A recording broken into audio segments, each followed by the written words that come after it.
Hello, I'm Pam Hosel from Entrepreneur Ready's How to Start Something Online Accelerator. And today I'm so excited to get to talk to two of our alums, Erica Soto and Vanessa Racci. Welcome, ladies. Hi, Pam. Thanks for having us. I'm so excited for you to share your story because I think it's going to resonate with so many individuals out there. So, first off, why don't you give a quick introduction, each of you? Vanessa? Sure. So my name is Vanessa Racci. Yes, I'm of Italian descent, and I'm a touring jazz pop vocalist, producer of performances and shows, and also a vocal teacher. I'm also recently the founder of my nonprofit, Italian Americans in Music. Erica? Hi, everybody. My name is Erica Soto. I am a teaching artist and founder of Enjoy Erica Art Studio, a mobile paint party service that serves many populations, including kids, teens, adults, special needs, and corporate. Awesome. Okay, so I met you early on in your entrepreneurial journey when you came into the How to Start Something online accelerator that we run. And then time has gone by, right? And now you're both running full time businesses. So tell us a little bit when you started, where were you at exactly? And then how would you define where you're at right now with your business? Vanessa? Sure. When I started, I was working a full-time job as a marketing executive at PepsiCo, and that sounds wonderful for for most people, and it is wonderful. It was a very well-paid job. I was making $200,000 a year, and I had climbed the ladder to get to the coveted banded position that everyone wants, that director level, and yet I still found that I was not fulfilled. And it's because I wasn't living my purpose and who I am as an artist. It's what, my parents had wanted me to do, but not what I wanted to do for myself. And I couldn't imagine myself doing that for the rest of my life. And I thought long and hard, talked with my husband, and we decided to leave.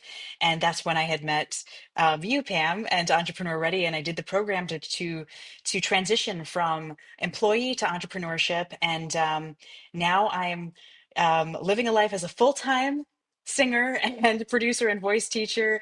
I'm able to make a very decent income from that, doing 60 performances a year, teaching a full studio of students, and launching a nonprofit. Wow. All right.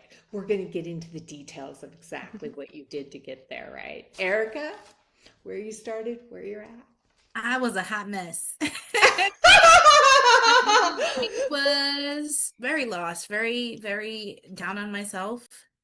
Mm, I was doing odds and ends jobs because I needed them to be flexible. At one point, I became unemployed and I was sitting in the car and there was a boot on it. I couldn't go anywhere, I couldn't do anything, and I would just literally hit rock bottom. I was looking for something different that said, enough is enough.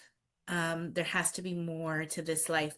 Being a mom, is such a significant role that I thought I used to watch all those before and after shows like, oh, I'm never going to be that mom. And I became that person that was solely focused on what I had to do for others, not for what I had to do for myself. And along that way, I had a friend who turned to a mentor who said, get a job doing something you love, do this program, and you'll find it. And it's exactly what I did. Wow. so tell us, oh, well, we all just want to go in there, right? Like, okay, and don't make me cry this early on. Um, Tell us a little bit about where the business is now. So you had a boot on your car, Food you on the were a hot card mess. too. Now having a mobile paint party service where I'm working with popular bars and restaurants, hosting events, working in corporate wellness, um, hosting events for uh, on a larger scale, such as Yonkers Comic Con, and now working with Yonkers Fashion Week, while utilizing my art and artistic skills. Okay, wow, right? Okay, so let's go back, right? There's so many people that talk about how they're growing their business, but let's go back to the really early stages, right? Stages when you came into the program. What were your biggest fears when you thought about Vanessa leaving full time, leaving full time? Hmm. What were the Yeah. biggest fears you faced early on? Yes. Not having enough money. I was, it's a big fear. I've been working since I was 14 years old. I had full-time jobs and yes, I am married thankfully and have a husband who could carry our living expenses until I got on my feet, but I had never depended on somebody else before. And so it was very uncomfortable. And also losing respect. I felt like had reached a position of power in the corporate world, and some women looked at me with disdain that I left. Like, and but it was too important not to. And but yeah, those are my fears: losing respect and also money. Yeah. What were your biggest fears, Erica? Mine was getting into the program, knowing my strengths and weaknesses, and then having to deal with money, like how I was gonna, once I got it, utilize it, or if I needed it, how am I gonna get it? Because I was operating from literally nothing. So that I'm not good with numbers. How am I gonna keep up with accounting? How am I gonna worry about sales tax? All those little details that involve really running the business and running it the right way. How am I going to learn it, and where am I going to go? Who am I going to turn to? I don't have money to spend on an accountant yet. Like, how can I get to that expert level without having all the resources that I needed? Mm, mm. Great. And your motivation for being an entrepreneur at that point, or starting something on your own, or just taking this path that, right, has so much uncertainty. Erica, your primary motivation? It really was having that moment of realizing I didn't go the college route, I didn't graduate, I didn't do what my parents expected of me in terms of being gifted and talented and using myself to my potential. I was taking care of kids. I was worried about them. I was worried about putting food on the table. I was worried about paying the bills, keeping the car working. So it just turned into survival. And I think that I was so tired of being in that mode. I was hoping for a way out and just finding myself to that other side of there's got to be a better way to do Mm. things. Vanessa, your motivation? Yeah, so it was the pandemic when I met you. I think it was 2021. We were all working from home, and it just really shone a light on how short life is. And Yeah. I was like, oh my gosh, I can't pretend anymore. Like I felt like I did well at what I did because I'm a go-getter, but I almost felt like I was acting every day. I was pretending to be somebody I Mm. really wasn't. And I'm like, I don't want to hide who I am and what I want to do in this life anymore. And I don't care if anybody looks down on me for it. By the way, my own parents were like, why did you do that? Why did you quit a $200,000 a year job in the middle of a pandemic? Are you crazy? What's wrong with you? And I said, go ahead, sorry. Oh, no, go ahead. What I did was you said to say? the, I said life was too short, is too short not to take a chance. That's what I said. Mm. Especially a chance on yourself. Hmm. Hmm. It sounds like you both had this like gut knowing that you weren't being authentic and living like there was more, there was something else, right?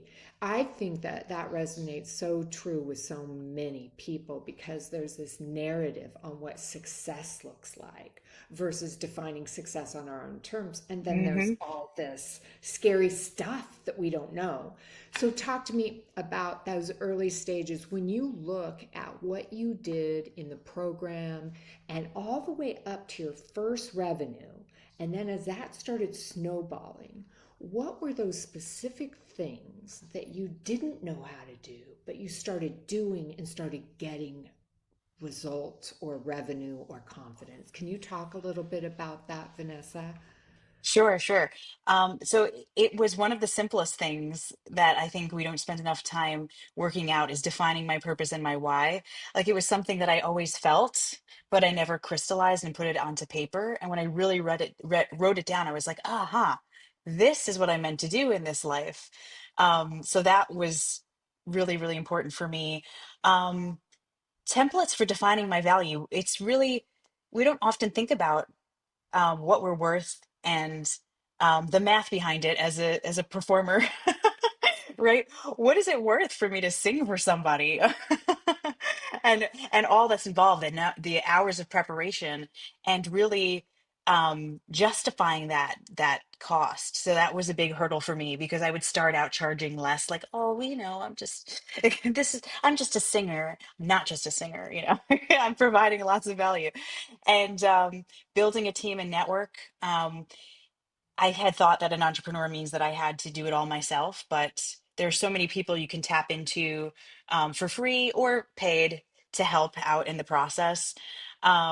Writing tangible goals and revisiting them throughout the year to track success. I still do that now.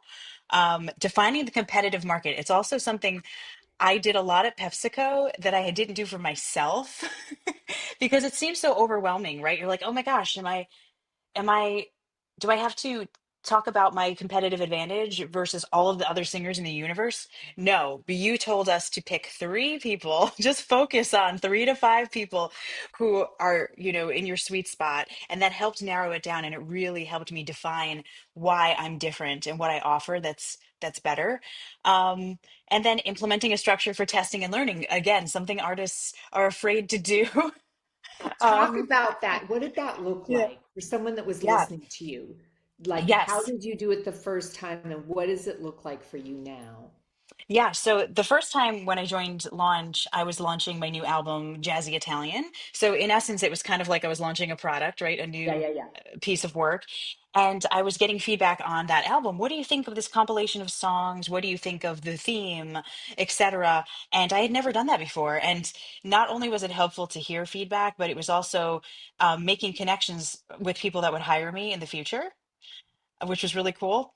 And then now I make sure I test through a live performance before I record my next album. And I did that actually for my Christmas album that I'm working on. I performed it at Jazz on Main in Westchester in December. And I wanted to test the waters first, like some new arrangements, new songs, what's falling flat, what are people clapping for, what is not getting a reaction, and then refining things based on that. Awesome. Okay.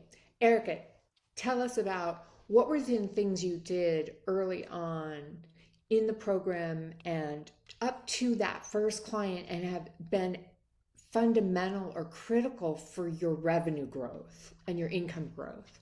Think a lot of it was really deciding because I was so skilled at doing many things, finding those things that I needed to just focus on one, and then just testing that one thing instead of trying to take on too many things at once. And then realizing that, just like Vanessa said, just not having to do it alone, finding the accountability partner, finding the, professional to help you with tax questions, finding the lawyer to talk about copyright. And if I wanted to do my own art, how do I do that? How do I approach it?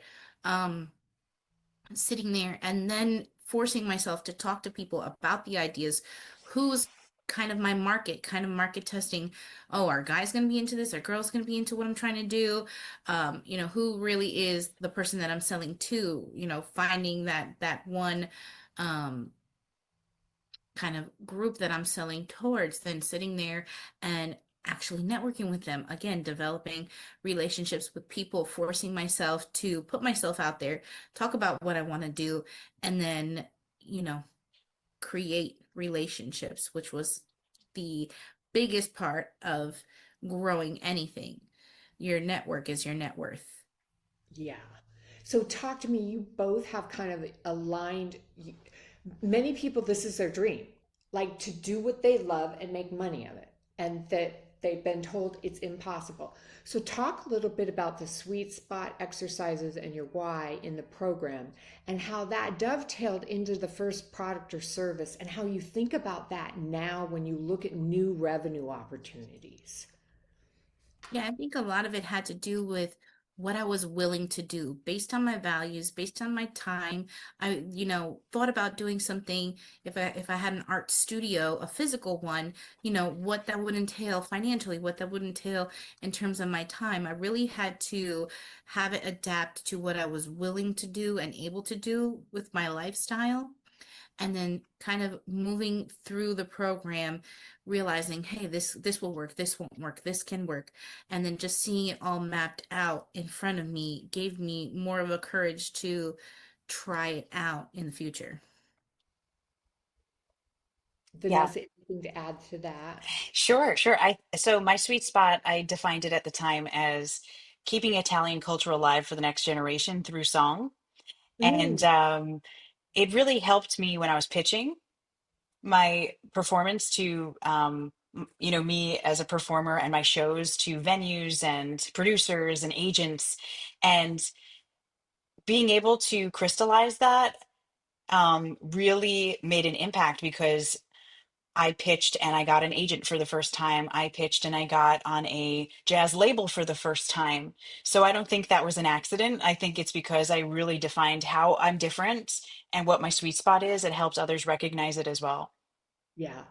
We know the research shows us that if we're in that place where we come most alive, right, we're going to be gritty and resilient there. And sometimes then it's figuring out, okay, it's like Rick Rubin would say, you don't have the market tell you what art you're going to create, which is absolutely true. But if you want to make a living and you want to create an economic engine, you got to go to the market and say, what problems do they have? Or opportunities are there where I can bring my art or my passion and add value, right? And I think that's the magical both and, right? So, talk to me a little bit about when you first went through your first product or service that you took through the de risking process. Just give people a small story of how you rocked that through customer discovery into a rapid prototype and what how it iterated into first dollars for you and what the product or service was. Vanessa, you want to go and then Erica? Sure. So it was a I guess the prototype was my draft recorded files before they went into mixing and mastering.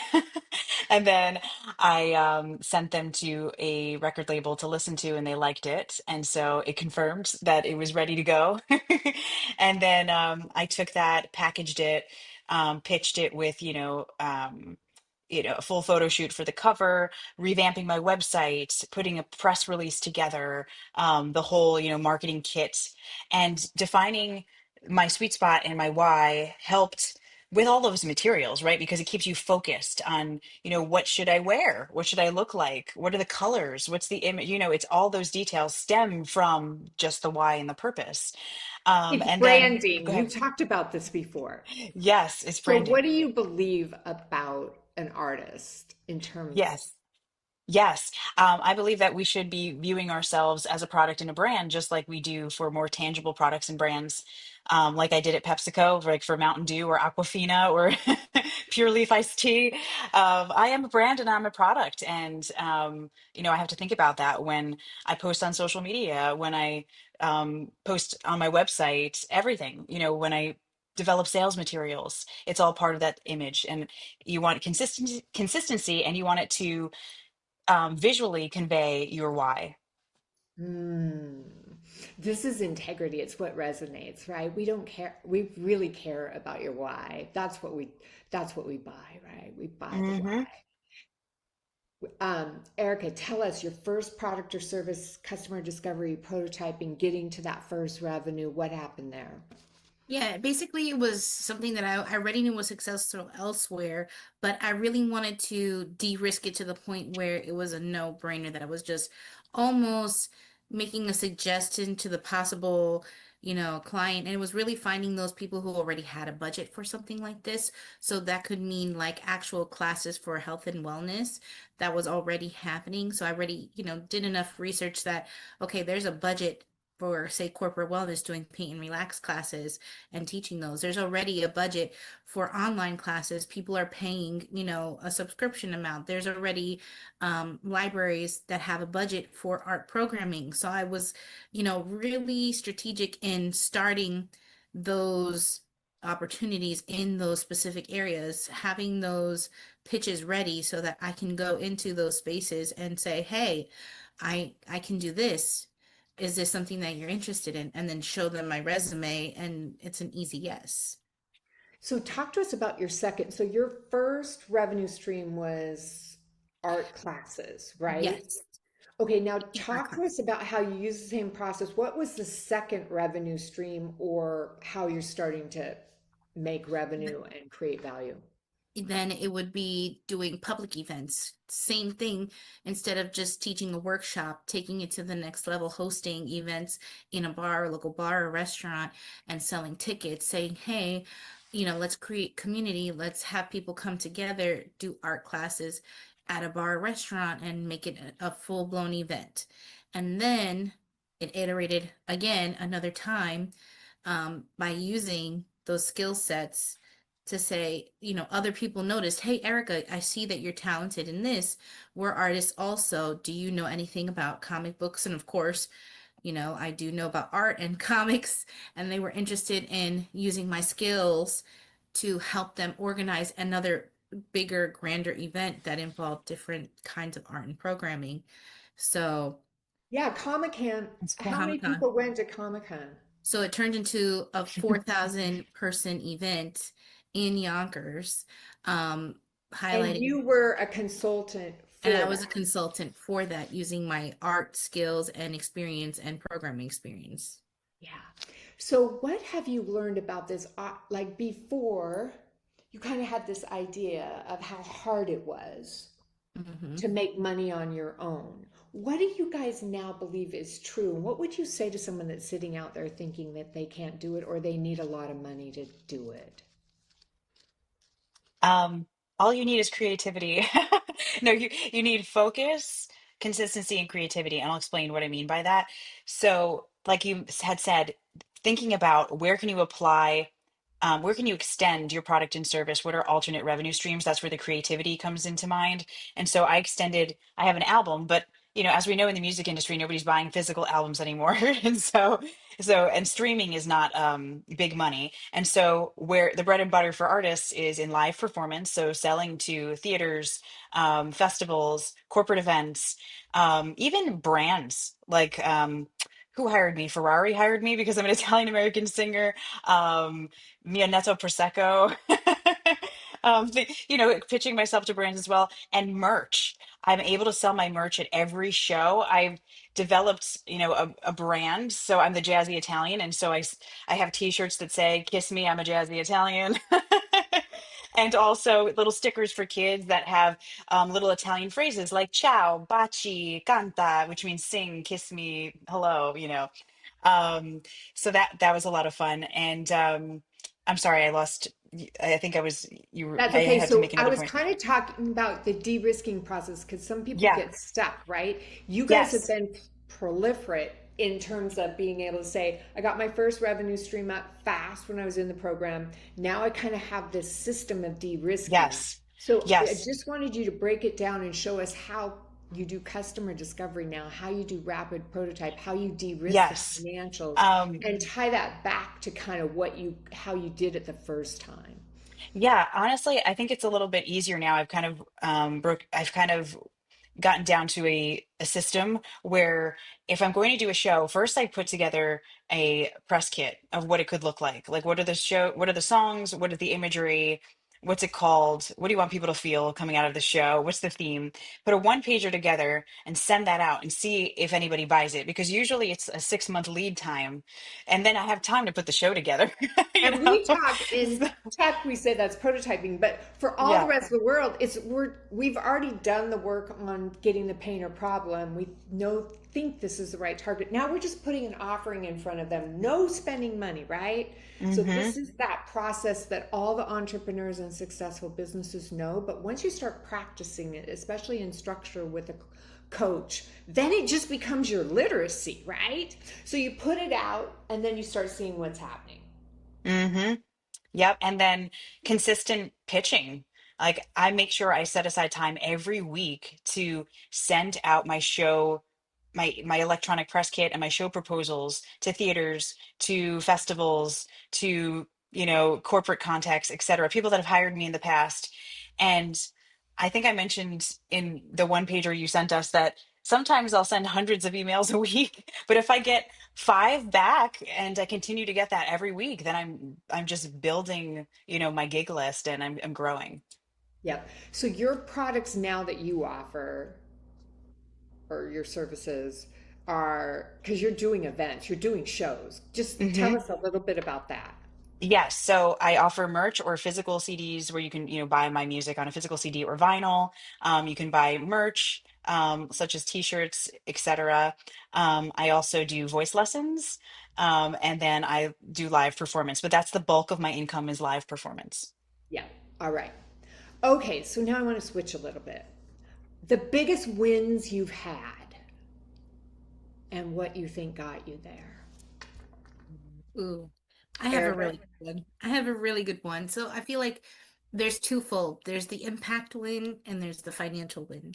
So one instance was I was doing corporate events during COVID, online only. Then it turned into an in-person opportunity. And someone came up to me after one of the paint and relax classes and said, "Were you the girl teaching the online classes?" And I said, "Yeah, of course." She's like, "Can I show you the 50 paintings that I made since then because I took your class?" And she showed me it wasn't like painting step by step or, any kind of acrylic work. It was paint pour, not something that I teach, but she was just so it's just sparked something in her to create. And that to me was like the most beautiful, rewarding moment that because I existed and I showed her the class, she was left in this world with something a little bit better and brighter and a little bit hope. Leaving someone better than where I found them has been so rewarding to hear, to receive. Like that in itself is like purpose, alignment, validation in every sense of the way. Like I was born on this earth to be an artist, to be a teaching artist, to share art, to create, to just live in this world where I am hearing people and helping them feel seen and heard. Um, and when it came to financially, back in December, I was hired by a corporate wellness event planner to do a 60-person event for 1 hour. And for $2,500 an hour of my time, um, that is That's something a I couldn't nice even hourly dream about. rate. Yeah. What? Where, you know, back in the day, I was okay with $100 a week walking a dog 30 minutes a day. And I thought that that was, okay for now. I was accepting of that. I was like, this is good enough. Mm, And to have that realization of what would be my future, it's just incredible. Incredible. mm. Yeah, impact and financial, right? Like it's like this figuring out how to balance it. And it's a mindset shift. Let's talk a little bit about this. In the program we call it CEO habits, and it's starting to own your life like you're a CEO, right? So let's talk about when you first came in, the kind of mindset and habits you had. What happened to you in the program, but then what are your CEO habits like today? Just give everybody a little description. Erica, you want to go first, then Vanessa? It's really been a lifestyle change, mental health, physical health, and lifestyle flexibility was something that to me meant I was successful, that I'm able to do all the things required of me that made me the best person that I could be. I could be there for my family. I could be a caretaker. I could have a way of bringing in revenue so that all the bills are taken care of and I can breathe and live with myself.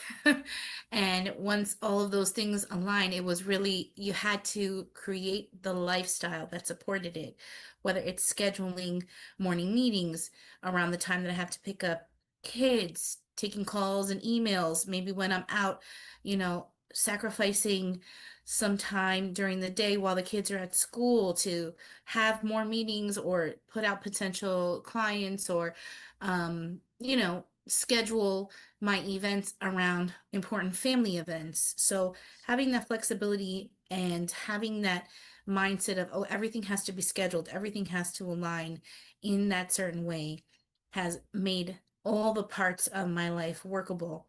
Where before I was just flying by the edge of my seat, allowing anything to happen and hoping and praying for the best. Now I'm more intentional with what I want to do, how I want to do it, and where I want to do it. Hmm. So you're using time blocks in a massive Yeah, way, time right? blocking and really connecting with people that not only am I bartering maybe time, my skill set with others too, networking and supporting other artists and empowering others to do the same with hopes that not ever asking, but hopes that I'm creating that relationship that will grow into community where people know that I'm a person they can count on for advice, for leaning on in terms of an entrepreneurial advice. Just being that person that, oh, you should talk to Erica, or just being that community minded person that has that reputation, like either work with her or work alongside her and everyone around gets leveled up. Mm. So community and team, it sounds like, and Yeah, time structure, and kind of just a discipline of intent and focus are yeah. some of your CEO habits. Vanessa, talk to us about where you were, what you started doing during the program, and then where you are today on CEO habits. Sure. I used to think that to be a successful artist, you needed to have an agent, you needed to have a manager. They would do all the work for you. And not true, actually. And you don't have to sit around and wait for an agent or manager. You can be your own. And I actually did land an agent, as I spoke about before, but in reality, he only gets me 5% of the gigs that I land every year. I get Say myself that the again. Say that. Say it in the positive way. You get how many? What I percentage of get the gigs? 95% of the gigs for myself.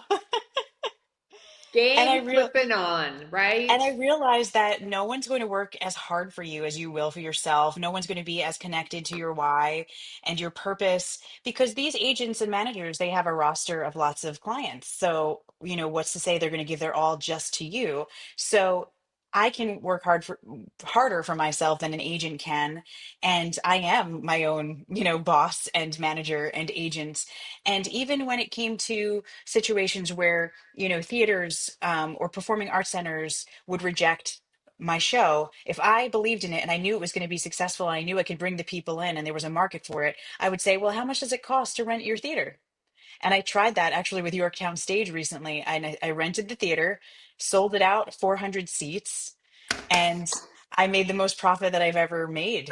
So You just owned the whole thing. You took out the middleman, right? exactly, exactly. Take out the When you middleman. de-risk enough, you had the confidence to make that leap, right? Hmm. You Hmm. see all kinds of opportunities. So CEO habits now.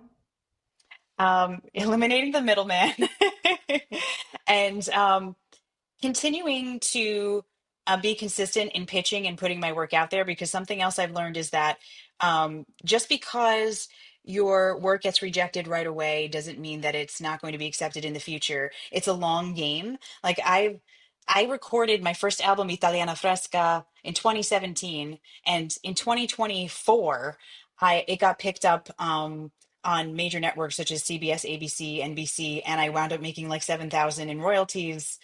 So you never know. Just keep putting it out there. And there's people that I've been talking to for 2 years who finally hired me. It's a long game, but Yeah. it'll all come together. I agree. I agree that biggest pain moment from Atlantic City was because 2.5 years earlier, it was someone who attended a virtual class and she had moved on from that corporate wellness gig to a new one. And she remembered me. And it's just like when you're putting your work out there too, you have to make sure that you're well versed enough and skilled enough and have enough resources to know that the product that you're delivering and the skill set that you have is receiving that feedback too, like, hey, this could be better, that could be better. Like you have to be pliable in what you're putting out there and able to um, make your product good. Because if I wasn't a good artist or if I didn't teach well, I wouldn't have had as many opportunities. So it's also making sure that you're prepared enough for those moments. So like Vanessa said, I totally agree. It's a long game, 2 years, and I got the biggest payday that I've had. So it's always constantly pitching, following up, following up, following up is so important too. Never letting that one little call go, oh, hey, just checking in. Hey, just checking in. Always. Hmm. Talk to me about biggest challenge you've had, a moment where you felt like giving up, some a place that was like pretty dark on the entrepreneurial journey, and a little bit of how you got out of it. I mean, for me, it's kind of easy. My first event that I wanted to book, I had an influencer shout me out saying, hey, come join Erica's event. And I only sold 3 tickets. Um, and I was like, yeah, this isn't for me. But then I was like, you know what? Just cancel the event, refund the people the money. The next time I put more reels, more ads, reached out to more influencers, personally invited people. Um, got onto Canva, redid my flyers, walked around, posted flyers, went into the restaurant, painted during a live on Instagram. Really, did I when I first was selling tickets, did I do all of those things? No. Did I learn to do it after because I didn't try everything just yet? Yes. Um, the other day we had a gal How, into well, don't leave she's buried the hook. How many people came to the second one? so the second, well, I'm saying the after learning that process and doing events, I sold out Barrio BX for 40 people in 3 days. All right. So there's these moments you have to be able to take public shame and embarrassment to be an entrepreneur, because it's not gonna go perfect at first. It's nice to have structure and in a program like ours and have a coach giving you feedback. It's still a practice and it's going to be messy. So you have to get over this ego piece. Vanessa, toughest moment? Have you Yeah. ever felt like quitting? Yes. I spent lots of money investing in a new show called Forbidden Love, the love story of Bobby Darin and Connie Francis. And people would tell me nobody knows who they are. They're the people that know who they are about to die. Who There's no, are there's they? no, Tell us who they are. there's no market for this. They're very famous Italian American legendary singers from the 1950s. Okay. Um, and part of my, work is to keep their legacies alive. And do you know that Just in Time launched on Broadway about the story of Bobby Darin? And there's now renewed interest in our show. And we booked a 2-week run in Florida at a theater in Florida. So, yes, people know who they are. And it's an interesting story.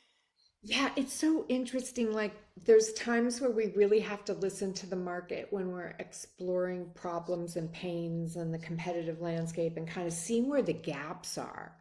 And then as we develop a solution or something to bring value in there, then there's a time where we're getting feedback from the buyer, but we have to kind of shut off everybody else's feedback and really trust that intuition, I would say, our connection with source, our Hmm. truth, right? It's kind of like, okay, I've listened to everything. Now I've got this. The target market now has to tell me yes or no, right? And how I reduce the risk.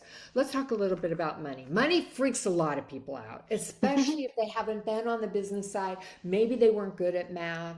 I remember having to date someone specifically to get through calculus in college. I was like, I'm never going to get my business degree. I need an engineering or a math boyfriend for sure. But so all of us have had our issues with dollars and money. So talk to me about where you start off. What happened for you as you worked early on in the program, starting to think about inflows, outflows, cost, your cost of goods, your pricing, and how have you talked your journey with money and numbers? Hmm. Well, I'm charging more now than I ever have. Thank you. Because I started to think about all of the stuff that goes on behind the scenes that people don't see and explaining it to people. So I think when a lot of people hire a performing artist, they think about the actual time of the performance. Like, you're going to be here for 1 hour. Like, how, why would you charge me $1,000 to be here for 1 hour? And I used to almost feel bad about that. Oh, you're right. Oh, maybe I'll reduce my price. And then when I actually laid out the amount of hours I'm spending working on that show, the rehearsal with the band, time putting together the set list, vocalizing every day, the Instagram posts to promote the show, the flyers, everything. So I've actually started to explain all of that to people, and they start to understand the value that I'm bringing. Oh, okay. Oh, you have 15,000 followers on Instagram. Oh, you do your own advertising. Oh, you have a 3,500 people mailing list. Oh, you rehearse with the band, and they start to understand why it costs more. Yeah, and I think you're saying something really important. Value is different than price. So, Hmm. what I'm going to deliver, right? What I'm going to deliver, the value thing. And then you got, so the whole thing of the inflow and then your cost of goods. And for you to start to see also what the value was to, hey, if I put 400 people in this thing, Yeah. this isn't about hourly play, right? This is about Yes. what's And the something value. I do want to say that resonates with a lot of artists and musicians is I don't know if you've ever heard this, Erica, but people will say, oh, we don't have much of a budget. It's kind of for free, but it'll be good exposure for you. But if you build your own Instagram, you build your Their own own mailing list, exposure. you can say, Yeah. no, no, no, I've got the exposure. I'm giving it to you. I have the 15,000 followers. I have the 3,500 mailing list. Yeah. Absolutely. Okay, Erica, tell us your journey on money and were there some breakthroughs you had early on that have helped you now I and the definitely needed finances? to work smarter and not harder. So, first things first, when you say I'm an artist and I'm going to teach people, people think a physical studio. But going through the process and doing the money, it's like it does not make sense, especially in Westchester, to rent out a space, say in Scarsdale, where I used to work at Funcraft, was astronomical for rent. So, talking about money, being smarter and realizing, well, I can pay $75 for the supplies. I can buy canvases, brushes, I can do all this, set up a class in a bar, have them, you know, include $10 per person on the ticket. The tickets get pre-sold, and here I am, one class in, and I'm already at profit, building that profit, saving a little money to the side, building the profit, now moving to a bigger venue, bigger event. Um, Finally affording a tax person. Hey, this is the money that I have. Going on my website that I do myself, the advertising that I do myself, same as Vanessa, all things by myself, saving money on having to pay others to do it. I'm now available through my website to borrow cash against it. So if in case I need a little extra cash flow, it's not too much that I feel scared that I can't repay it. It's based on my income. So really taking small bites, then bigger bites, then taking a bigger leap, then taking an even bigger leap based on what I know I can get in return. And always in a profit. I've never lost money. I've only broken even. So that's This good. is a hobby break loses money. Mm-hmm. We're here to make money. And like Vanessa said, it's changing your mindset and it's Yeah. grabbing that value. And some of that de-risking you do, and those first things you sell, you start to get a lot of confidence of, oh, yeah. And This works. Yeah. most of us were underpricing early on. And then as we learn our costs, we've had people in the program that is like, I've been selling my products at a loss, but they weren't doing their books, so they didn't even know they weren't covering their cost of goods. Right? This is important. Okay, so three takeaways. Like you're talking to someone right now that's listening to this, that's like got so much fear, false expression appearing real. They don't think they can do it. They think you're special. What are three takeaways your entrepreneurial journey has taught you that you want everyone to know? Vanessa? Specifically for singers and musicians, there's this myth out there that you have to be famous to be successful in the industry, and you do not. You can make a very decent living, equal or better than corporate, if you believe in yourself and you keep at it. Just like any job, any job is going to be hard. There's this myth that, oh, the music industry is so hard. Yes, it's hard, but it's also hard sitting at a desk all day doing something that you don't love. So you Mm. might as well work hard at what you love, you know? Choose your hard. Any other takeaways? I love that one. I mean, you can have just one. I'm just wondering, is there anything else you would say? I said it before. It was to as an artist, it's just as important to treat yourself as a brand and a product as it is like a tangible product. Mhm. If you view yourself like that, it'll really change your mindset and change um, how people view you as well. All right. Erica, what are your takeaways? What would you say to someone that's thinking about it? Um, you just have to show up. Any of the opportunities that I had, some were because I was the only one that they knew that did it. Exposing yourself to the right populations, going online and being observant about people opening up a gallery or people um, putting art in a new restaurant. If someone's really focused on art, hey, I'm aligned with it. There was an example of a community building down the street. They put up this beautiful sculpture dedicated to um, a rapper from the town that I'm from in Mount Vernon. And I said, oh, well, if they love art that much, maybe they'll want to do an art program for the residents. And it turned into a class that's been going on year after year for 4 years now. And just making sure that you are listening to the opportunities around you and seeing, hey, does my product or service fit there? And just asking the right people. Hey, what do you think about doing an art program?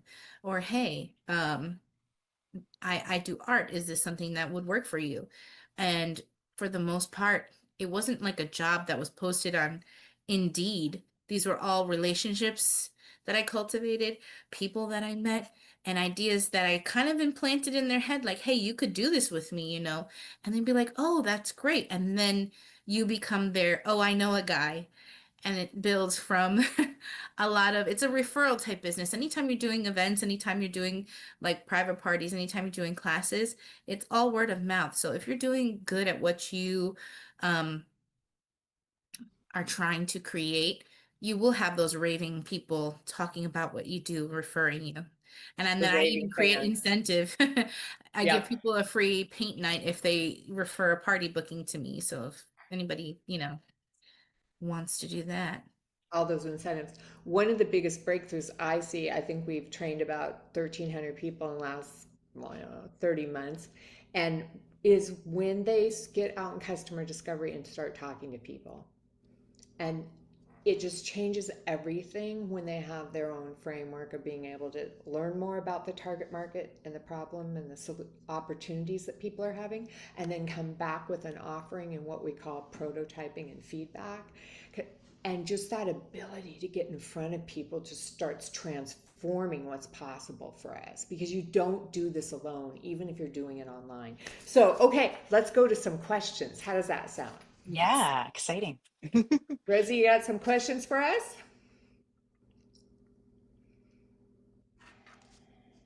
I guess they're in the chat. Yeah, I was looking at them in the chat actually. Okay.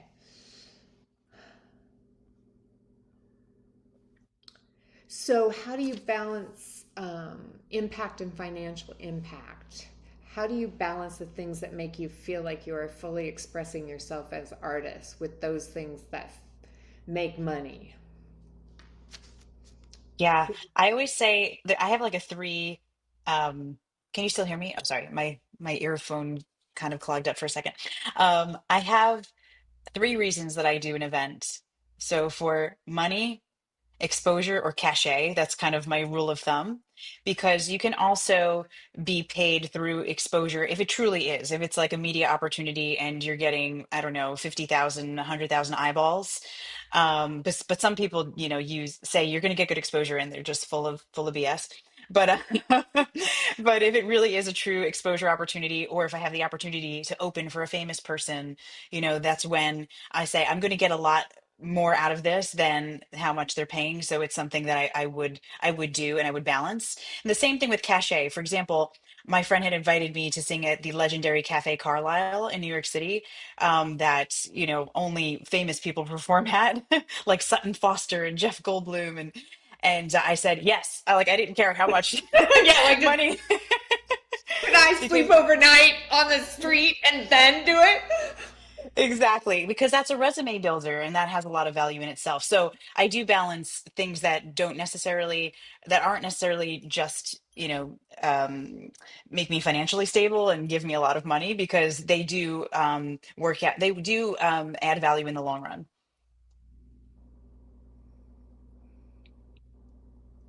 Nice. We had a comment from Tracy who said, "This is great." I don't know if you saw as well. Jonelle said, "This is very encouraging." And Sarah Divi said, "Supporting my fellow artist alumni from New York. So proud of Vanessa and Erica and what they've accomplished." Sarah. Thank Um, you, Sarah.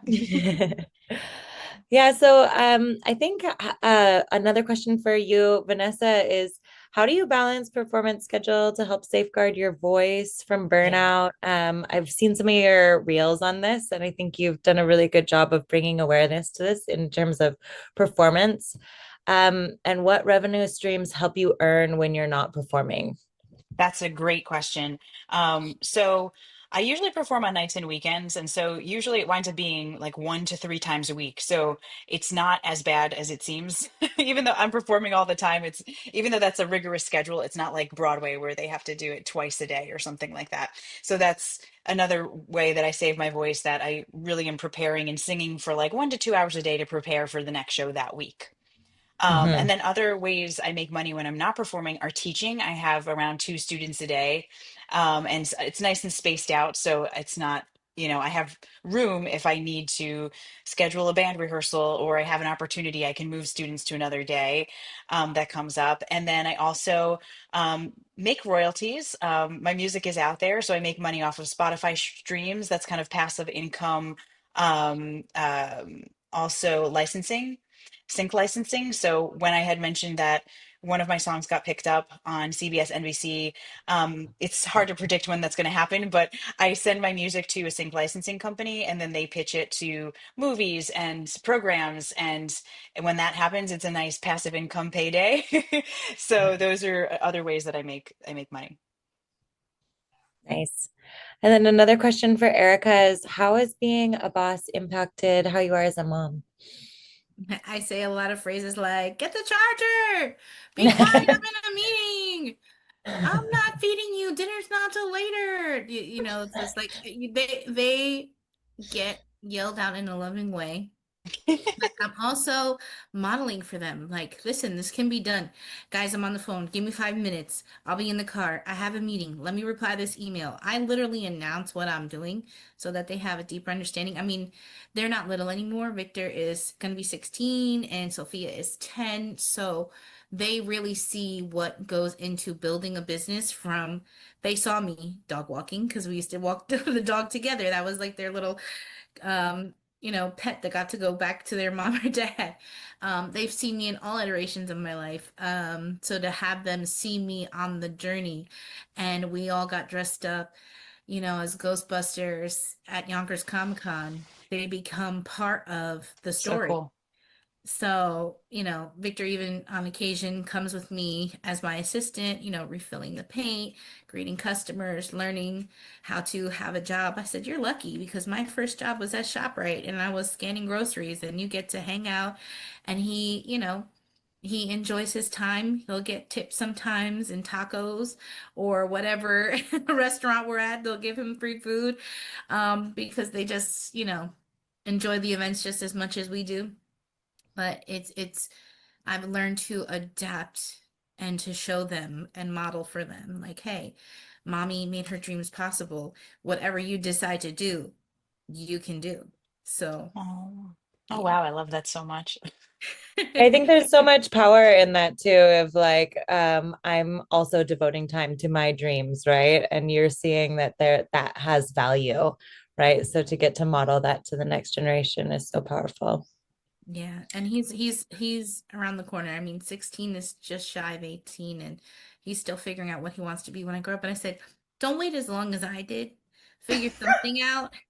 Figure anything out. Just try, and then you'll fail. And if you don't, you'll figure out again what you're willing to do. Whatever it is that you're willing to do for your happiness, for your dream. That's where you'll find your purpose and where they all intersect. Hmm. We're going to have her teaching the sweet spot this year in the cohort. Yeah. Right, So Vanessa? good. Yes, I was like, can you be my mom, Erica? Well, as long as you eat arroz con gandules and pernil, we're good. We're good. Yes, yes. Okay, and another question from Anita Lee is, how do I contact you, Vanessa, about private voice lessons? Woo! Oh, yay. You can DM me on Instagram at Vanessa Racci, or you can just email me direct at vanessa@vanessasings.com. That's really annoying, but I can type it into the chat if that's helpful. Nice. And I put up your website in the chat, but I'll put it up there one more time. Thank you. Okay, Yes, you can I'll also toss it over contact me there. through my website.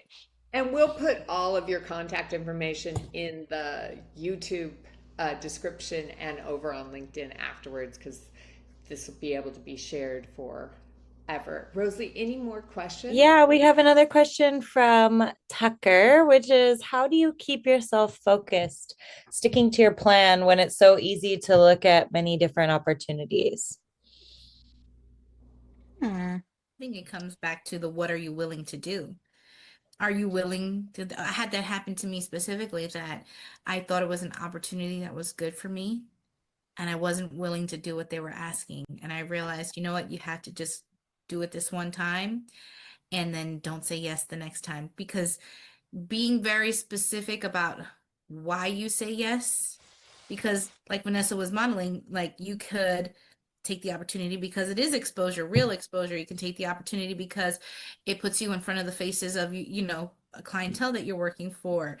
And then also having platforms in which you want to define your brand. So for me, my platforms are entrepreneurship, my Puerto Rican culture, um, working with art in mental health and wellness, and sticking to those platforms and defining those things for me, and kind of keeps me from branching out to too many things. Like if it doesn't have to do anything with entrepreneurship or art for wellness or in my Puerto Rican culture, I tend not to stick to it because those are the things that I'm expert in and things that I want to do and that I'm willing to do. Because I can do a million things. I can do websites, I can do graphic design, I can do, um, I all love that. kinds of different stuff.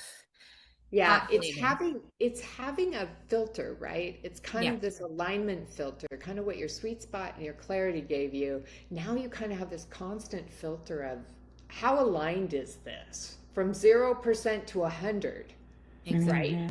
Alignment's Hmm. one thing, revenue opportunity and growth is another. Vanessa, did you want to add anything to that? Yeah, but well, I, having a filter is very important, but sometimes I feel like I am in danger of exploring too many opportunities. But sometimes I start with, it's like a funnel, right? I start with a lot of different ideas and I send them out to pitch them, and I see what sticks, and that helps me to refine down and focus on, what are the shows that are selling.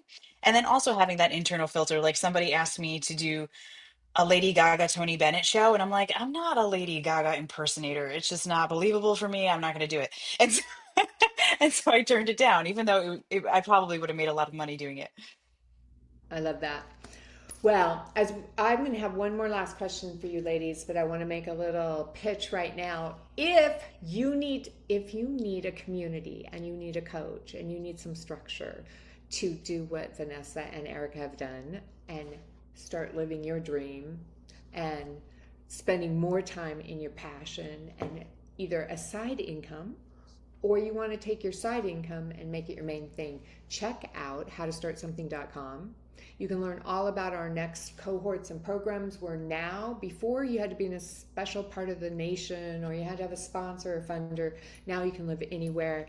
Anyone can join our programs. And we have all kinds of opportunities coming up, and they're all kicking off this spring. So, howtostartsomething.com, and you can, if you want more information, you can just click the join a discovery session, or talk to a coach if you want to learn more about that. So, as we get ready to wrap up, ladies, so inspiring. Like the whole idea of just for me, this is my sweet spot, getting to see all these people go through the program and then see their lives transform.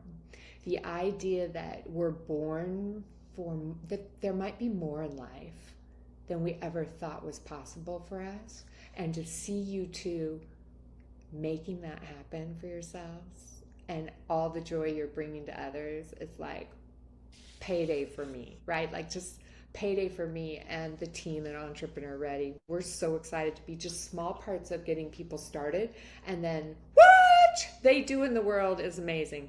So one last thing. So as you're thinking about what you believe now, what you're living now that you didn't believe before. Mm. Mm. I can be a successful artist. No, really, I didn't think it would be possible. My parents used to fill my head with, well, you're never going to be Britney Spears. You're never going to be Christina Aguilera.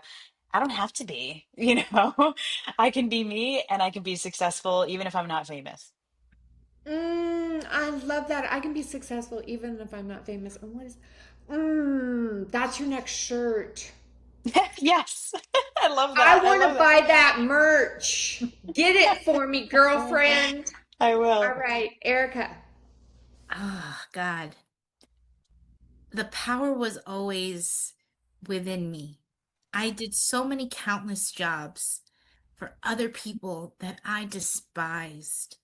And I just felt like, why not me for once? Why not me? Why couldn't it be me? I ran other people's businesses. I worked at party places hosting events. I knew how to count cash working at retail. I knew how to deal with customers selling. I used to sell fajas at Fashion to Figure, which, if you don't know, is shapewear for plus size ladies. Like, I've done so many things, getting good at selling, getting good at telling my story, getting good at, you know, I forgot who I was. Mm, And you guys reminded me it was always inside of me, and I just had to Mm. find the path that brought it to reality. So it really can be anybody with a dream, with a thought, with an idea of making something possible. Find the skills within yourself. Get to know yourself so well that you're real with yourself. Then build a team around you, resources around you to create the life that you want, because mhm, it's all possible. It's just making it probable by starting. mm. Mm. And that is how we're going to end. So if you want to start, head over to howtostartsomething.com. And ladies, we're going to be following you, and we're going to be buying that merch, Vanessa, and we're going to be coming to those art events, Erica. Yes. Yes, Erica, please add me to your mailing list. Absolutely. Thank Not you as for impressive as 3,500, but 1,000 will do for now. Yes. thank you for joining us tonight. Have a great evening. Thank you, Pam. Bye. Thank you guys.